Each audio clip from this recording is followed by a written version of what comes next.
Hello दोस्तों, स्वागत है आप सभी का ग्लोबल यानी कि एक और फ्रेश वीडियो में। दोस्तों, प्रश्न बैंक के आंसर्स की जो सीरीज चल रही थी उसके अंतर्गत आज हम कक्षा 12वीं का जो यूनिट 3 है अर्थशास्त्र का, उसके आंसर जानने वाले हैं। दोस्तों, इस यूनिट में से आपके 16 अंक का पूछा जाएगा, जिसमें से वस्तुनिष्ठ 4 अंक के आएंगे। 3 अंक वाला एक क्वेश्चन यहाँ से आएगा, 4 अंक वाला एक क्वेश्चन आएगा, इसके अलावा 5 अंक का एक क्वेश्चन इस यूनिट से पूछा जाएगा। तो यूनिट जो है दोस्तों 16 अंक की कुल मिला के पूछी जाएगी। तो एग्जाम की दृष्टि से ये यूनिट काफ़ी ज़्यादा महत्वपूर्ण है, तो आपको वीडियो को अंत तक जरूर देखना है। तो इस वीडियो में हम इसके सभी क्वेश्चंस के आंसर जानने वाले हैं, लेकिन इससे पहले आप सभी से कहना चाहूंगा, अगर आपने चैनल को अभी तक सब्सक्राइब नहीं किया है तो सब्सक्राइब करके बेल आइकन को इनेबल कर लीजिए, क्योंकि यहाँ पर आपके सभी विषय के प्रश्न बैंक के आंसर्स आपको प्रोवाइड किए जा रहे हैं। तो चलिए एक एक करके इसके क्वेश्चंस के आंसर देख लेते हैं। देखिए, यहाँ पर जो वस्तुनिष्ठ प्रश्न है उसके आंसर दोस्तों हम नेक्स्ट वीडियो में देखेंगे। यहाँ पर पहले क्वेश्चन आंसर्स के जो क्वेश्चन है उनके आंसर्स मैं आपको दे देता हूँ, जिससे आप इन्हें जब तक तैयार कर सकें। तो देखिए, आपका प्रश्न क्रमांक यहाँ पर 5 है, इसमें 6 क्वेश्चन दिए हुए हैं। ये सभी क्वेश्चन 3 अंक के पूछे जाएंगे। तो चलिए एक एक करके इनके आंसर देख लेते हैं। देखिए, यहाँ पर पहले वाले क्वेश्चन में आपसे पूछा गया उत्पादन फलन से क्या अभिप्राय है। तो इसका आंसर आपको लिखना है, उत्पादन फलन हमें यह बतलाता है कि समय की एक निश्चित अवधि में उत्पादन के परिवर्तन से उत्पादन आकार में किस प्रकार और कितनी मात्रा में परिवर्तन होता है। इस प्रकार उत्पादन की मात्रा और उत्पादन की मात्रा के भौतिक संबंध को उत्पादन फलन कहा जाता है। इसके बाद नेक्स्ट क्वेश्चन देखेंगे। इसका आप चाहे तो स्क्रीनशॉट ले सकते हैं, या अगर नोट कर रहे हैं आप तो वीडियो को रोककर नोट भी कर सकते हैं। इसके बाद सेकंड है आपका अल्पकाल को समझाना है आपको। तो अल्पकाल वह समय अवधि है जिसमें उत्पादन के कुछ साधन स्थिर होते हैं तथा कुछ परिवर्ती साधन होते हैं, इसलिए उत्पादन वर्ग केवल परिवर्ती साधनों को ही बढ़ाया जाता है। दीर्घकाल की समाप्ति है जिसमें उत्पादन के सभी साधन परिवर्तित होते हैं। तो इसका भी आंसर आप यहाँ से नोट कर लेंगे। नेक्स्ट है आपका यहाँ पर थर्ड वाला, दीर्घकाल का अर्थ आपको स्पष्ट करना है। तो दीर्घकाल वह समय अवधि है जिसमें उत्पादन के सभी साधन परिवर्तित होते हैं, इसलिए उत्पादन के सभी साधनों की मात्रा को बढ़ाया जा सकता है। दीर्घकाल में उत्पादन का पैमाना परिवर्तित किया जा सकता है। अल्पकाल में लागत 2 प्रकार की होती है, स्थिर लागत तथा परिवर्ती लागत, जबकि दीर्घकाल में सभी लागतें परिवर्ती लागतें होती हैं।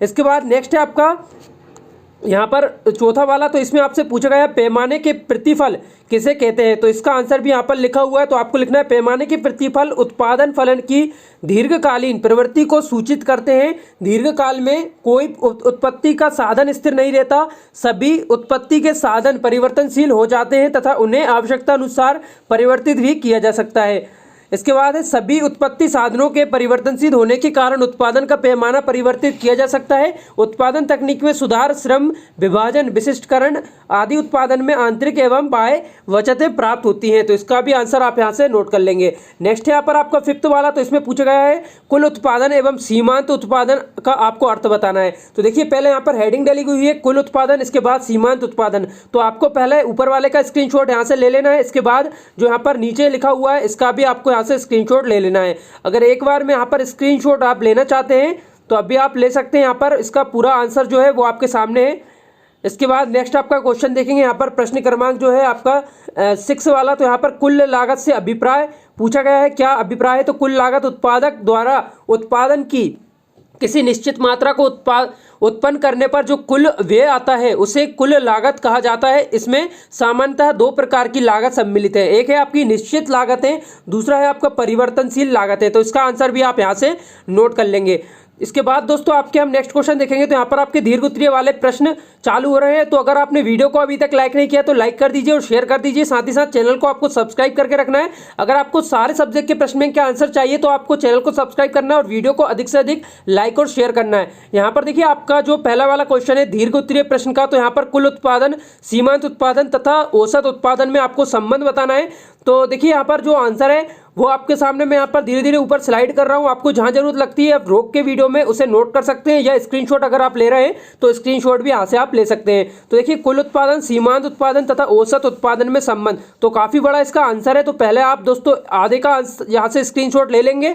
इसके बाद जो इसका बचा हुआ पैराग्राफ रहेगा, एक और पैराग्राफ यहाँ पर है नीचे जो लिखा हुआ है, इसका भी आपको यहाँ से स्क्रीनशॉट ले लेना है। इसके बाद आपका नेक्स्ट वाला जो क्वेश्चन रहेगा वो हम देखेंगे। तो सेकंड में आपसे पूछेगा उत्पादन फलन की मान्यताएं आपको लिखना है। तो उत्पादन फलन की मान्यताएं इस प्रकार है। देखिए, पहले आपको लिखना है तकनीकी ज्ञान की स्थिर स्थिर स्थिति, नेक्स्ट है आपका कुशल प्रविधि, नेक्स्ट है इसके बाद आपका छोटी इकाइयों में विभाजन, अगला है आपका भौतिक संबंधों का प्रदर्शन और नेक्स्ट है आपका उत्पादन के साधनों में दी हुई कीमतें। तो आपको स्क्रीनशॉट ले लेना है यहाँ से, जितने भी पॉइंट यहाँ पर लिखे हुए हैं, आपसे जितने एग्जाम में पॉइंट पूछे जाते हैं आपको उतने ही लिखना है। यहाँ पर आपके लिए पॉइंट मैंने एक्स्ट्रा प्रोवाइड करा दिए हैं, जो भी आपको याद रह जाते हैं एग्जाम में वो आप लिख सकते हैं कोई भी यहाँ से। तो 3 के यहाँ से स्क्रीनशॉट ले लीजिए। इसके बाद जो बचे हुए यहाँ पर 2 और हैं, इनके भी आप यहाँ से स्क्रीनशॉट ले लीजिए। इसके बाद आपका नेक्स्ट वाला क्वेश्चन देखेंगे। देखिए दोस्तों, अगर आपको किसी यूनिट के आंसर्स ढूंढने में प्रॉब्लम जा रही है, हमारी जो सीरीज है यहाँ पर क्रम से चल रही है पूरी यूनिट, लेकिन आपको किसी दूसरी यूनिट में ज़्यादा प्रॉब्लम है तो उसके लिए आप कमेंट करके बताइए कि उसके आंसर्स हम आपको पहले प्रोवाइड करा देंगे। इसके अलावा अगर किसी और सब्जेक्ट के आंसर्स की आपको ज़्यादा ज़रूरत है, आपको नहीं मिल रहे हैं, तो आप उसके लिए भी कमेंट करके बता सकते हैं। इसके बाद देखिए आपका जो यहाँ पर नेक्स्ट क्वेश्चन है, यहाँ पर अल्पकालीन तथा दीर्घकालीन लागतों को आपको समझाना है। तो देखिए पहले अल्पकालीन लागत है उसके विषय में आपको यहाँ से नोट कर लेना है। पूरा का पूरा जो पैराग्राफ है आप यहाँ से देखकर लिखेंगे। इसके बाद जो इसका आगे का आंसर रहेगा वो हम देखेंगे। तो अल्पकालीन तथा दीर्घकालीन लागतों को आपको समझाना है। अल्पकालीन लागत, अल्पकाल वह समय होता है जिसमें फर्म की स्थिति, संपत्तियों और उसके आकार में परिवर्तन नहीं होता, केवल उनकी जो काम में नहीं लाई जाती क्षमता का भी प्रयोग कर उत्पादन की मात्रा में कुछ परिवर्तन लाया जा सकता है। तो इस तरीके से आपको यहाँ पर पूरा जो पैराग्राफ है उसका स्क्रीनशॉट ले लेना है। इसके बाद आपका यहाँ पर नेक्स्ट है दीर्घकालीन लागत। तो दोनों यहाँ पर पूछे गए तो दोनों को आपको लिखना होगा। तो दीर्घकालीन लागत वक्र उत्पादन और दीर्घकालीन उत्पादन की लागत के बीच संबंध का अध्ययन करता है। दीर्घकालीन औसत लागत दीर्घकालीन कुल लागत में उत्पत्ति का अध्ययन करता है। इसके बाद देखिए के स्तर को भाग देने से निकलती है वह वक्र जो सभी संभव उत्पादनों के स्तर पर उत्पादन करने के लिए न्यूनतम संभव लागत को बदलता है, दीर्घकालीन औसत लागत वक्र कहलाता है। इसके बाद आपका नेक्स्ट यहाँ पर क्वेश्चन है फोर्थ वाला, इसमें आपसे पूछा गया स्थिर तथा परिवर्तनशील लागतों में आपको अंतर बताना है। तो पहले परिवर्तनशील जो लागत है उसके विषय में आपको यहाँ से लिखना है। परिवर्तनशील लागत वह लागत है जो उत्पादन की मात्रा के साथ साथ बढ़ती रहती है। इस कथन को और अधिक अच्छी तरह से इस प्रकार स्पष्ट कर सकते हैं कि यदि उत्पादन की मात्रा में कमी हो जाती तो प्रधान लागत में भी वृद्धि हो जाती है। इसके विपरीत यदि उत्पादन की मात्रा में कमी हो जाती है तो प्रधान लागत में भी कमी हो जाती है। तो इसे भी आप यहाँ से नोट कर लेंगे। इसके बाद जो नेक्स्ट यहाँ पर है स्थिर लागत आपसे पूछी गई है, परिवर्तन लागत हमने देख लिया है। तो इसके विषय में आपको लिखना है पूरक लागत वह लागत होती है जो उत्पादन की मात्रा के साथ घटती रहती है, घटती बढ़ती नहीं है, और पूरक लागत को स्थिर लागत भी कहते हैं। अन्य शब्दों में इसको इस प्रकार स्पष्ट किया जा सकता है कि यदि मिल के उत्पादन की मात्रा को पहले से दुगना अथवा आधा कर दिया जाए तो पूरक लागत पूर्ववत रहेगी। इसके बाद आपका नेक्स्ट वाला क्वेश्चन देखेंगे। यहाँ पर प्रश्न क्रमांक जो 5 है, तो इसमें आपसे पूछा गया पूर्ति का आपको नियम लिखना है। तो देखिए पूर्ति का जो नियम है यहाँ पर लिखा हुआ है, यहाँ से आप देखकर नोट करेंगे। पूर्ति के नियम के अनुसार दोस्तों पूरा का पूरा यहाँ पर पैराग्राफ है, इसे आप यहाँ से स्क्रीनशॉट ले लीजिए। या नोट करना चाहते हैं तो वीडियो को रोककर आप यहाँ से नोट कर सकते हैं। तो दोस्तों अगर वीडियो को आपने अभी तक लाइक नहीं किया तो प्लीज़ लाइक ज़रूर करिएगा।